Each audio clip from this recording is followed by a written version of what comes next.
Hey everyone, how's it going? Azren the language nerd here. I hope you're doing very, very well. I want to start a little bit of a new segment on this YouTube channel, which I am going to be calling, for the time being, unless I get a better title idea, a Language Nerd's Journal. Essentially, I got this idea from the fact that for the next 3-4 weeks, I'm going to be doing an intensive push with Mandarin and Gujarati, and I'm going to be trying to make a big jump forward or a significant leap forward in those languages in a relatively short period of time.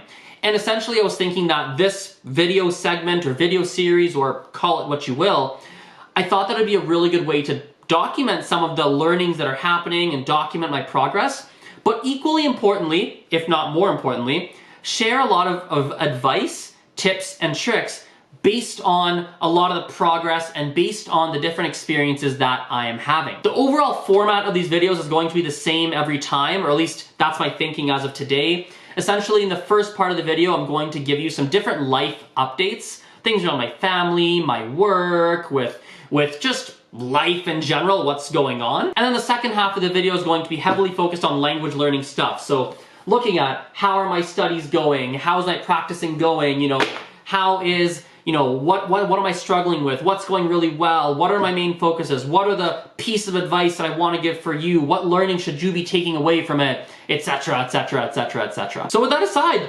let's jump into this very, very first Language Nerd's Journal. Now, life updates for me right now, there's not a ton that's really going on. I think the biggest thing is I find myself with a little bit more time on my hands because as of literally less than a week ago, as I'm recording this video, my classes finished at the university. And so with this little bit of extra time that I have, basically what I've been doing is being very strategic and making sure that with my work life and my personal life, I'm being really smart with how I'm attacking things. I think a good way to look at it is I've been making sure that I'm working hard, because I do enjoy working hard, but also making sure that I'm working smart and not just spinning my wheels. I think for the people who listen to the podcast, you might already know this, but the past few months, I've been really, really busy within my life, and I haven't really had a chance to look up and make sure that, hey, am I focusing on the right things? Am I being as smart as I could be? Could I be more productive? Are there elements of my life that require attention that I'm not giving attention to? There's been a lot of thoughts like that, and finally, I'm really taking this time that I have for the next 3-4 weeks to be smart about it, structure things the right way, focus on the stuff that's really important, drop the things or spend less time on the things that really aren't important. And it's just, it's been feeling really, really good. And so just a personal little advice I would share based on my experience is I think it really makes sense when you have a little bit of extra time on your hands, at least from my personal experience, right? Try and use that time and take advantage of that time to analyze what's going well, both with languages, in your life in general, in everything, holistically. Analyze what's going well, analyze what's not going well, and make some really smart decisions on what you want to be spending more time on and figure out how you're going to do that. And then make sure that the stuff that's maybe not going well or stuff that you don't want to focus on, maybe make the conscious decision of not focusing as much time on those things. So essentially, language learning wise, here's what I want to share. I've started this little journal here. I'll show it to you, right? At the top, I've written Mandarin. What did I write? Mandarin new vocab list, right? And I've just got a whole bunch of vocabulary that I'm tracking.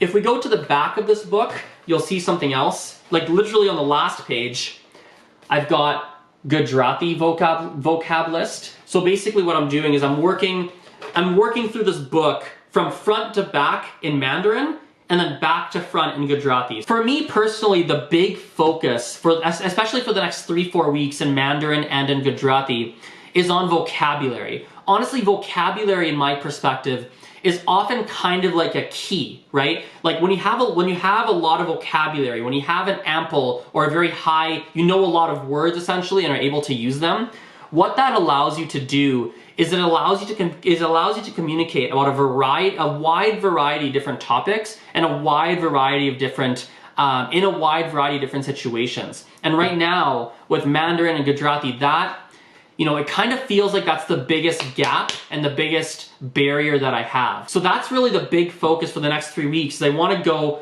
hardcore into these vocabulary elements and try and really push that forward. The way I've been doing that for Mandarin has been listening to songs, watching different videos, reading different things, and when I come across a word or an expression or phrase or whatnot that I don't understand, I'll stop the video, I'll pause the song, I'll stop reading or whatever, I'll open up a dictionary. I personally use a couple. I use Pleco on my phone. I'll also use Lingui.com, Lingui.com and the application on my phone. And then I'll also just Google it sometimes, and there's a lot of great forums and different websites that pop up that explain things. Those are kind of the resources I'm using to look up the different words. When I find I have a good grasp on how a word works, I write it down, and then boom, we move on with the song, I move on with the video,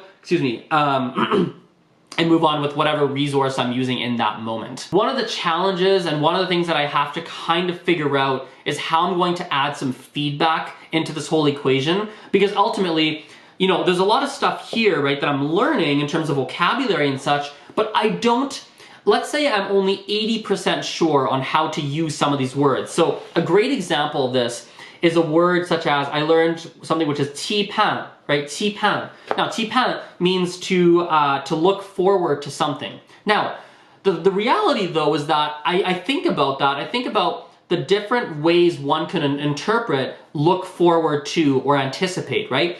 I could be anticipating, you know, my friend to call me, right? So what I'm wondering is, does this expression have a positive connotation? Does it have a negative connotation? Like, what if I'm anticipating my friend's phone call, but it's not gonna be a happy phone call? Do I use this word or do I use a different word, right? There's a lot of little nuances like that. And so I have to figure out a little bit of a feedback system to figure out, can I ask, like, is there someone I could ask? Is there someone I could ask and get my questions answered so I can really have a deep understanding of how to use all these different words that are coming up. Now, on the Gujarati side of things, I'm having a little bit of an opposite problem. And the problem with Gujarati is that I have the resources, essentially, to get that feedback and to get the input on, oh, this is how you use that word, this is how you use this word, right? Oh, no, you can't say it like that, you have to say it like this. Like, that system is really, really, really, like, strong and in place.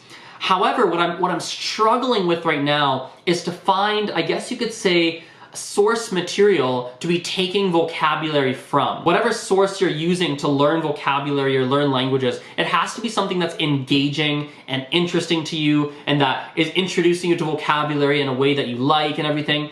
And with Mandarin, I have a lot of good options. I've got a lot of great songs that I've been listening to. There's a couple of different series and TV stuff and whatnot that are kind of interesting that I could watch and take stuff from. There's, you know, I'm taking classes. I have a textbook that I can go through, which, although the textbook is boring, I'll need it for my class next semester. So there's a certain incentive there. There's a conversation club that I go to on Fridays. Like, there's a lot of good framework around my Mandarin that gives me a lot of input and source material to draw words from. But Gujarati, I don't really have that. And so that's definitely something I'm struggling with. And I'm trying to figure out what the solution is. One little hack or one thing I'm thinking about that I'm gonna test out essentially is to use these Mandarin words that I'm learning and ask, I have a teacher in Gujarati, ask my teacher how to say the new words I'm learning in Mandarin in Gujarati. Because coincidentally, a lot of these words I don't know how to say in Gujarati. Like, I don't know how to say, for example, a time difference, right? Like in Mandarin, there's a word for time difference, aka if you live in China and I live in Canada, we have a time difference. I didn't know how to say that in Mandarin, now I do. I don't know how to say that in Gujarati either. Or like, I don't know how to say narrow, like a narrow alleyway, I learned that word in Mandarin. I don't know how to say that in Gujarati. Or like, so what I'm thinking is as I study this stuff in Mandarin, and then literally just ask my teacher, my Gujarati teacher, message her like, hey, here's a list of 27 words. Can you tell me how I'd say these? And then in our classes, we essentially ensure that I understand the nuances of those particular words. So I think those are the major things that are standing out so far with my Gujarati and Mandarin. The final little learning point I can maybe leave with you guys is the importance of vocabulary and knowing a lot of different words, right? That's something that's incredibly important. And I would just make sure that the words and the expressions and things you're learning, I would just ensure that they are useful and that they're stuff that's actually going to benefit you in particular. A good resource to help you with this whole vocabulary and figure out what words you should be learning is the 625 words in the Fluent Forever book. There's a PDF online of it actually. Maybe I'll link it up in the description. I'll put it on the screen or something so you guys can see where to find that. That can be a really good starting point to figure out what words do you know, what words do you not know, where should you be going. That's a really, really good starting point. Well, anyway, guys, I think we'll wrap this video up here. Thank you for watching. I appreciate your attention. You guys rock. I'm going to be trying to release these at least a couple times a week if I can. I'm trying to release, I'm just literally looking at my calendar right now. I essentially have about 4 or 5 videos a week that I'm going to be shooting, or actually 3 to 5 videos a week that I'm going to be shooting.